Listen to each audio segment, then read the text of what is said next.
Before the witch was wicked, she was misunderstood. 2025's part 2 to the Wicked movie, Wicked for Good, takes us behind the curtain, literally and figuratively, to expose how perception becomes prophecy. The trailer gives us fragments of a tragedy disguised as a fairy tale where innocence curdles into rebellion. And maybe, just maybe, the wicked one was never the villain at all. Let's take a look at the trailer for the highly anticipated 2025 release of part 2 of the Wicked story, Wicked for Good. I'm Heit. And I'm Cheri. And you've discovered Axiom Amnesia.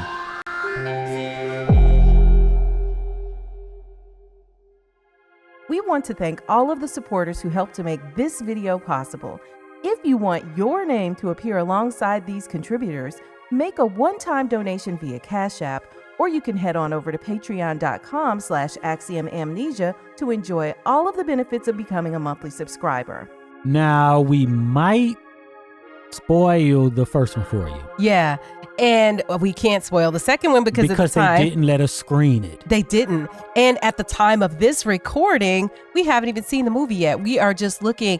But it's coming out this month, later this month. It's early November right now, and later this month we'll be able to see the movie. Yeah, so the thing is that I don't know, like, other people know all about this. They've seen the plays or whatever, you know what I'm saying? They know the whole story. They probably read the books. I don't know if how close it is to the books. I don't know anything about any of this, and I'm glad that nobody spoiled it for me so far, so please don't spoil it for me in the comments. And thank you so much for not spoiling it, because after we saw the part 1, I wanted to go back and I wanted to read the book. I wanted to watch the full musical and all of that.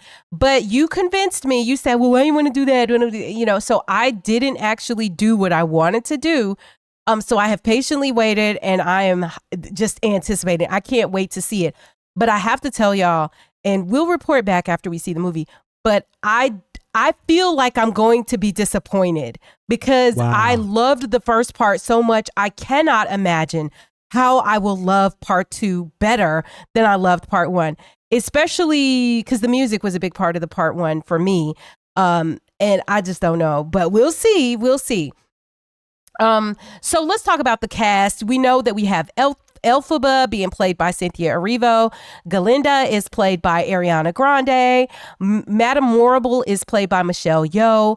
Fiyero, the knight in shining armor, if you will, played by Jonathan Bailey. That's the one who broke up with your girl? Yes. Okay. And then the Wizard of Oz is Jeff Goldblum in here. And Jeff Goldblum was like very amazing in this. Because he's Jeff in the Goldblum. First part. I mean, yeah, Jeff Goldblum is like top tier. And so is Michelle Yeoh. Actually, all of them are top tier. They all did an amazing job in part 1. So that's our cast that we're, talking about. So we're going to get to actually looking at the trailer and breaking down and talking about all the parts of the trailer, the final trailer that came out. But first, let's talk about our new merch. Think for yourself and question everything. Break free from the so-called truth that they want you to accept. The Axiom Amnesia collection is here. Bold logo t-shirts and hoodies designed for thinkers like you who refuse to settle for assumptions. Stand out and make a statement. Show the world you don't just go along, you think critically. Plus, it's a great way to support the channel and keep the work that we do here going. Get yours today. The link's in the description, or you can visit us anytime at axiom.app. So let's watch the trailer. Couldn't be happier. The trailer was just packed with a whole bunch of stuff that felt very like all of these random things. You get little bitty clues as to maybe what's going to happen in part 2. But a couple things that we can talk about. One, Glinda has the wand now, right? The wand really sells it. We had seen her wand when she comes down in the very beginning of the movie when she is Glinda the Good. But the movie, a big portion of part 1 is a flashback into how she knew Elphaba and the Wicked Witch of the West. But how did she learn to fly and stuff? Because in this trailer, they're showing you how she doesn't have any real power. And in the first one, we see that, Elphaba was the one with the talent and the skills, right? The real skills. And then Glinda just didn't have it. And Elphaba actually says, you can wave that wand all you want, but you have no real power. Yeah. You can wave that wand all you want, but you have no real power. So they have to explain to me how she was going around in this bubble at least. Well, so the bubble, right? So you have this technology that is the power, not you. So she presses a button and it makes the bubble or whatever. Yeah. No. And that's how you're flying around in the bubble. But you're like a fake witch, or you're like fake. Yeah, and she had to go and get trained up in evil, and it's crazy. Mm-hmm.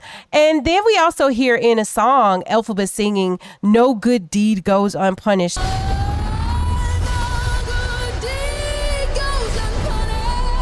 So if you remember in part 1, part of the issue was that all of the different animals, the creatures who were human-like, but they were animals and they could talk. They were teachers there at the school and all of that They were getting erased. Yeah, they were being erased and from history, and it comes out that it is really Michelle Yeoh's character, Madame Morrible, and the wizard who are the bad ones who are doing all of these bad things.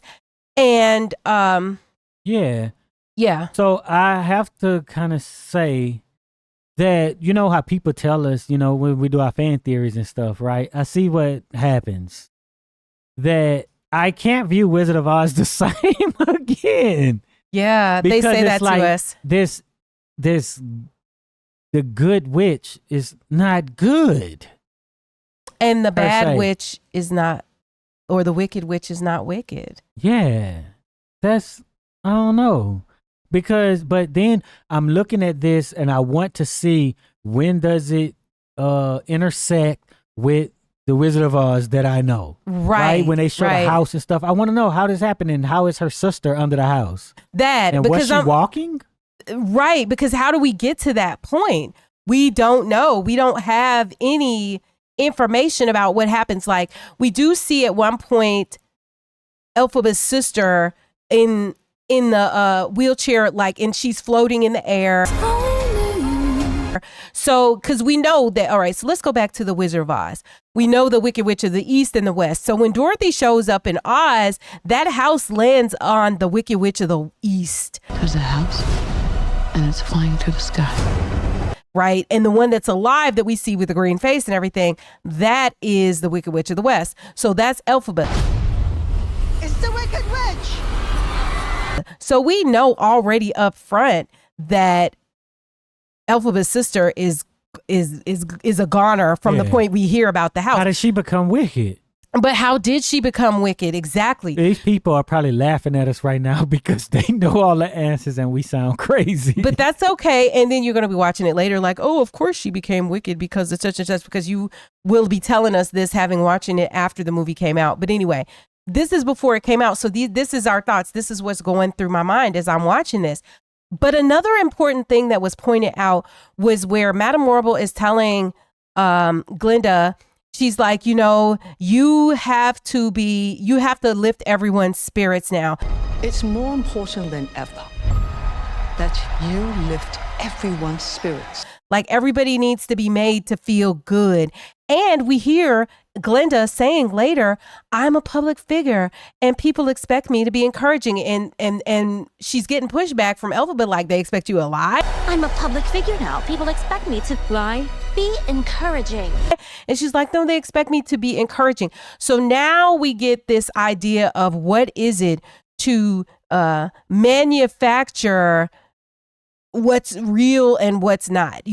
What is the image? What is real? And you're trying to make people believe something that yourself is not accurate, but it's supposedly for the purpose of making them feel good, which might be to their detriment because you're not being honest with them, right? Yeah. So but you mentioned something that you would be disappointed because of the music. And I'm always disappointed with the music, and I just wish the music wasn't in there. So I don't think that's a determinant for me. But I do like, as a straight man, goodness knows the wicked lives are See, that's like my lonely. favorite one. I mean, and I told you that was my piece. Like, we can play that part of that song at any point in time. And I can't imagine how there's a song, even the big song, For Good or whatever they call it in this second piece. that is just it just pales in comparison. I will have to listen to the soundtrack to be able to really say that, and I'll make sure that I do that before we actually cover the film in our review once we see it. But right now I'm just like, yeah, I don't see how I'm gonna love everything about it the same. But maybe it'll surprise me. I'm still excited, but I'm preparing myself to not put part 2 on a pedestal because I just feel like I'm going to be disappointed. Want us to cover your favorite movie ASAP? A one-time contribution of just $50 or more to Axiom Amnesia gets you a deep dive on demand, a 30-minute discussion on any film you choose. It's easy. Step 1, send $50 via our website, axiom.app, where you can pay via card, Apple Pay, or you can pay directly via Cash App at $Axiom Amnesia. See the links below. Step 2, tell us your movie, email, the name you want to appear on screen, and what kind of deep dive you want. General, a specific character, a particular aspect of the film, etc. Step 3, watch your deep dive on demand with your name listed as executive producer. Lock in your deep dive on demand today and hurry. Spots are limited. This offer is not valid for filmmakers or distributors. Subject to availability and terms apply. Yeah, I scripted a whole video about that song before. Maybe I'll bring it back out, but You should. It was, yeah. But the writer, the composer, he did videos about the music. Steven Schwartz, I think it was, who did music about videos about the music, and they were very good. And I hope that he has that for part 2 for good. Yeah, hopefully he will. Because he explained it like, he's like, yeah, I used this Beethoven technique of putting the third down in the bass. Like, wait, what, bro? Like, people don't usually do that. And he explains like everything was thoughtful. Like nothing was done by accident, whether it is the pieces of the original theme, like the, Somewhere Over the Rainbow from the movie that you hear, that famous song, whether it's the pieces of that song that later appear in the Unlimited theme is what I think they call it Unlimited. within the score. It just is brilliant. It's just brilliant all the way around. But I would wonder why they call it For Good. Why not For Goodness Sake? I know it's shorter, but... Well, because for goodness sake is... So look, for good, it's the double entendre. For good can mean as a final statement for forever, for good. I'm leaving here for good. Or it can be for good as in positive. Right. And so, I think you're leaving it there for the double entendre. So she's going to turn wicked. Yeah. Wicked for good. And maybe, and I kept saying wicked for the good. And you were like, no, it's wicked for good. And it's wicked. I'm wicked for good. Or it could be I'm wicked. I am wicked. I'm considered wicked because there's some point in here. Good. And because like what you were saying, maybe it's that part of it is that the people do need this whatever, right? They didn't establish what good is, and then she has to accept that she is the good witch because we can't totally destroy people, and then now we have to justify why they wrote off all the animals and everything. Well, you know what I'm saying? Like this facade of what Oz is, right? And there's a point in the trailer where Elphaba says, look at me with your eyes, or not with your eyes, with theirs. Just look at me. Not with your eyes, with theirs. Because she's saying, look at me not for who you know me to be, because you know that I'm not evil. She's saying this to Glinda. But look at me with their eyes. Because how do they see me? That's the only way you can portray your side of this, too, if you look at her a different way than as someone who you know and love. Yeah. Bring me the broom of the Wicked Witch of the West. For those of you who don't know, you should visit axiom.app. And you'll be able to look at all of the recent videos across all of our channels. And I'm putting that on the screen right now just so y'all can see it and see what it looks like. Because there are a ton of videos that are over there. And also, I think that there are at least about 100 exclusive videos that are available for our Patreon members and our YouTube members. So, if you're interested in more of our content, as I've seen many of you binge watching, be sure to check those things out.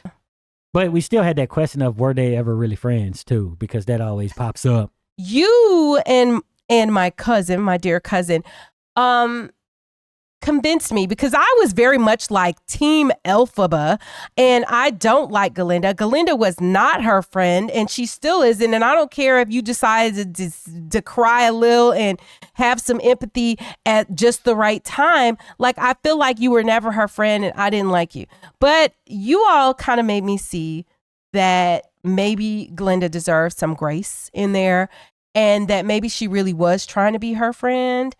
And I'm open to that a lot more than I was after my initial first viewings of the film. But yeah, but I still just love the stylings of Elphaba. Like, I just want to wear the hat. I want to, I'm here for it. I'm here for the whole thing. I wouldn't mind having an outfit. I wouldn't mind having one of those university, I wanted one of the sweatshirts, but we don't shop at Target, and that's where they had their stuff. Yeah. So, yeah. You know what's one of the good things? What? So once it's done, then you can see how it ties into the Wizard of Oz and if they did a good job at that. Mm-hmm. Right? Because, and of course, you could be like, oh, I seen the musical, I read the book or whatever. But that doesn't, we know how movies do things, right? When you see a movie, you're like, wait, they didn't do this the same way. So to be able to watch it and be like, okay, you left some holes, and you know what I'm saying? Or some things don't quite make sense for the story of Wizard of Oz, or do they even care about it, how it interfaces with the Wizard of Oz, the film. Yeah. Yeah, I can't wait to see how all of that plays out. You talked earlier about Elphaba being the one with the real power and how Glinda don't really have any real power. How she's kind of relying on technology or whatever. And that's power, but it's not magic directly from her, right? Yeah. And so I'm wondering, like, how do we feel about like the glimpses of Elphaba's power that we saw in the first film, and that we might have seen little bits of in the trailer, like reveal about fear and control. Yeah. Like the notion that why is it that she had to become, from their view, the wicked witch of the West, and be, feared and be bad and all of that. Like, why? It's the same as with Dorothy. You always had the power, right? It's like real life. The people who are pushed to the side and seen as wicked, right? And then the other side over there who's seen as good ain't got the power, but they know that you have all the power. But because they couldn't get the power out of you to do their evil, then, they done twisted the world up to make them good, to lull the people to sleep, or just to give this impression of what you want to give, right? So that you can maintain your power. That's what it is, like power in a different sense, right? So yeah, the ones who have the power, the magical and all that, those are the ones who are really ostracized. And we know this because we see how evil in a sense prevails. We like how all this bad stuff is always happening and stuff. Yeah. And it's people who aren't really good, but they're given this blanket protection of this blanket cloak of goodness. Yeah. Yeah. And that brings me to this idea of charm versus authenticity, right? Because clearly Glinda has charm. Everybody likes her. She's pretty. She's blonde. She's dainty.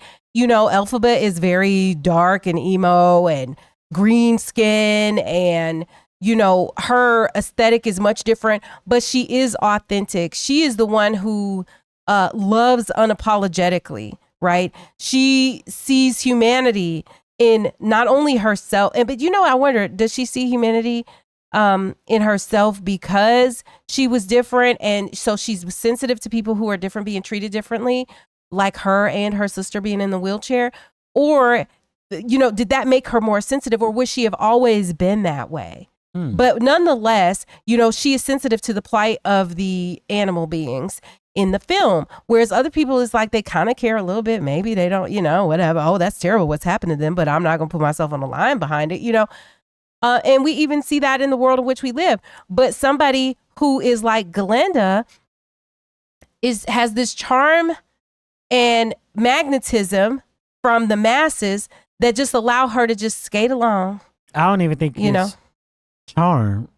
Right? What would you call it? I don't know. It's just whatever. Oh, she's so-called beautiful. She's so-called rich or whatever. And people are drawn to that thing. Mm-hmm. And then that is the thing they use to cover your eyes to what the truth is. Like, I think of her as the politician, right? Somewhat, yeah. You know? But what about the celebrity? Or right? the celebrity. You just have the celebrity who's influencing the influencer nowadays. Right. Who is influencing people to believe things that aren't true, right? Who shape the way of the world. Well, and she calls herself, I'm a public figure now, and people expect me to be encouraging. Yeah. So. You know, so that's that. And then there's always the age-old question that is asked in the song that you mentioned. You know, are you born wicked, or did wicked always exist? You know, always exist among us? Like, or was she made wicked? Was who made wicked? Well, any of them.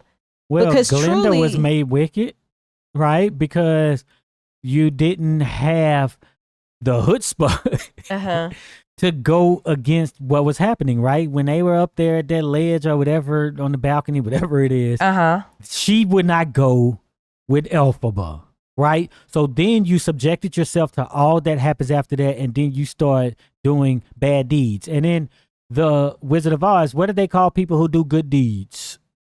You don't know. I just remember this because it was a test in high school. It was one of the questions. Well, what was it? They called them good deed doers, right? You know what I'm saying? But she can't do good deeds. Once you went over to that side, you went to the dark side. She can't do good deeds. She's a bad deed doer now. Yep. So she wasn't born that way. She just, because of her own decisions or because of her weakness, she turned wicked. For good. I know. And then let's take Elphaba, right?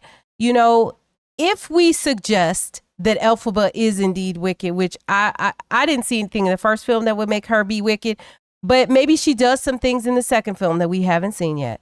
So if she does something wicked in the second film, it's understandable if it was for to save the animals, if it was to right the wrongs that had been done by the wizard and by Madame Morrible, then, you know, is it really wicked? Or is this just the label she's been given? And it just kind of makes you think, because in in the world in which we live, we will find people who call right wrong and wrong right, evil good. And, you know, we recently just covered Vampire in Brooklyn, and there's a scene that we had highlighted in that film where the vampire is playing a preacher, and the preacher is making the point that evil is good, and evil is good because of the duality that is necessary. Evil is necessary, therefore evil must be good, right? Because what is good without the bad, etc. That was his illogical way of positioning it. And that's the way that I feel like stuff is presented to us. You know, so it'll be people who are out in the world, you know, dropping bombs on all innocent folk and blowing boats out of water, calling the people that they are victimizing evil and calling themselves good. Yeah, because they represent the city of Oz. Is it a city? It's a kingdom, I think. Kingdom, yeah. You know, yeah. So I'm just really excited about seeing this. So the thing too is, from the Wizard of Oz, was that all a dream? In the end, yeah. Well, I mean, if you look at the movie, yeah. Right, that's what I'm saying. So if I have to tie it into the film, is everything that happens in the mind of Dorothy. Which would be weird because this stuff going on outside of Dorothy. Yeah, but you could dream in the third person. I don't know. I guess I have to look at that. But the thing is too, because this whole thing is to explain what happened in the dream, even if it's not her dream, right? It explains what happened in the hallucination, the dream of Dorothy. But I just gonna have to see the end of the movie to figure that one out, and then maybe I'll listen to the book. And then my question is it really, really going to be over? Like with this second part, or are y'all about to just try to have Ooh, like it's a new TV Wizard of show Oz. or That'd give be us nice. like Shiz University as a spinoff No, please, TV no. show? No. Or you know how folks do. Yeah. So I just wonder what would be next. But I would like another Wizard of Oz. like a remake, a reimagining based on reimagining. this. Yeah. Because why not? Yeah, it's been a long The time. money and stuff and the way this film looks and everything. It's amazing. I think they should do that to the Wizard of Oz, even if it's basically the same story.